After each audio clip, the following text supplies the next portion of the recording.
Good evening.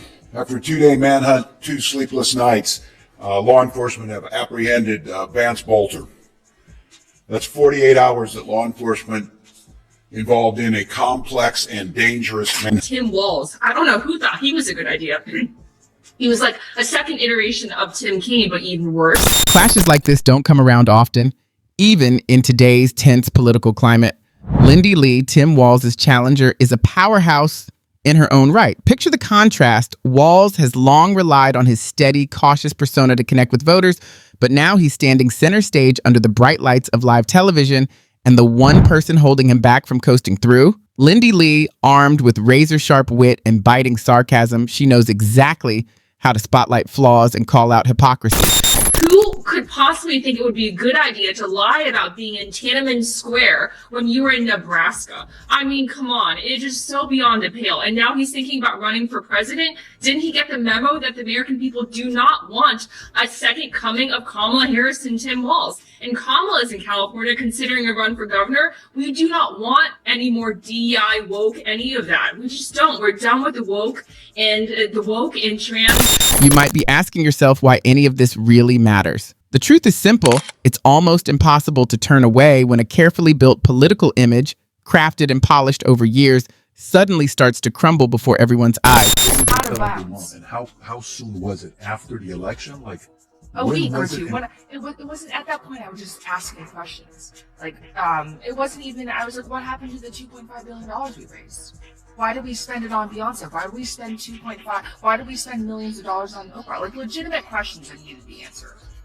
But the amount of hate I got for that was just overwhelming. And the final straw, the moment that I knew that I needed to leave, was actually around. And then the biggest tell of the evening was when he told the moderators, well, I thought the rules stipulated, or something to the effect of the rules were saying that you weren't going to fact check. And you talked about own goals. That was an own goal. That said everything. But so he was pat on her back and no one was going to push back. Are you frustrated then that Walz didn't make the argument that you're making to me right now? I think he did a really good job tonight, and we had a lot. Maybe you've assumed twists this dramatic only happen on the big screen, but here's the surprise. You don't need a ticket or even popcorn to watch this play out. And while we're here, don't forget to tap that subscribe button so you don't miss what comes next. These are women's decisions to make about their healthcare decisions, and the physicians who know best when they need to do this. I use this line on this, just mind your own business. On this. Things worked best when Roe versus Wade was in place. When we do a restoration of Roe, that works best. That doesn't preclude us. He was trafficking in lies and conspiracies. He said that he never supported a national abortion ban. We have in writing a screenshot from his website wherein he supported a national abortion. I can honestly say your support is what keeps me motivated, and it also guarantees you won't miss the next wild turn in this story. If this election were a TV series, it would already rank as a must-watch thriller. So let's jump straight into the core of the chaos, Lindi Li's unyielding takedown of Tim Walz. And no matter what he tried, nothing seemed to change the outcome. Basically, I mean, I'm not on anyone's payroll. I'm not beholden to anyone. That's why I'm here telling the truth. I'm not here to gaslight anybody. This is just the truth. What is the truth? The truth is this is just an epic disaster. This is a $1 billion disaster. Actually, it was $1.018 billion, I think, right? There were $20 million or $18 million in debt. Like a political thriller that is streamed live, Lindi really gave him what he wanted, which is what I mean when I say that she didn't hold back. Going into that, I have friends that I have to be accountable to and to explain what happened because I told them it was a margin of error race. I was promised, Jen O'Malley Dillon promised all of us that Harris would win. She even put videos out saying that Harris would win. I believed her. My donors believed her. And so they wrote massive checks. I feel like a lot of us were misled. And even on the night of election night, I looked somebody in the eye and I said, are we going to do this? Are we going to pull it off? She told me yes. And I asked somebody else, like, how are you feeling? He's like, we're going to win Iowa. And it struck me, this image Walz had carefully worn, the mask of a humble, approachable leader, was torn apart piece by piece by Lindi's sharp exposure of his contradictions. I want to take you back to the very first answer that he gave. Let's just remind ourselves, he sort of stumbled through, right now the crisis in the Middle East is, front and center of the global news agenda. And we would expect maybe that someone who was running to be the vice president would have more confidence. Let's remind ourselves of what happened. October 7th, Hamas terrorists massacred over 1,400 Israelis and took prisoners. Israel's ability to be able to defend itself is absolutely fundamental. Getting its hostages back, fundamental, and ending the humanitarian crisis in. It was like being at a magician's show and one of the hats suddenly turning out to be a rabbit. What do you think happened when he gave that answer, Lindy? Well, as I mentioned before, J.D. Vance went to Yale Law School. He's seasoned, and I said this in the previous interview. This is what he does. He's slick and he's sharp, but Walz is a fundamentally good guy. And our focus group of battleground voters, mind you, understand that. They perceive that this is a down-to-earth guy, salt-to-the-earth guy who wants the best for the American people versus Vance, who is backed by Peter Thiel and was a venture capitalist and is All that was present was complete incredulity. Now let's look at how this all happened. What's your take? My take is the most neglected part of home ownership is the gutters. It's personal for me. This is Democratic vice presidential candidate Tim Walz making an appearance on the popular TikTok show Subway Takes.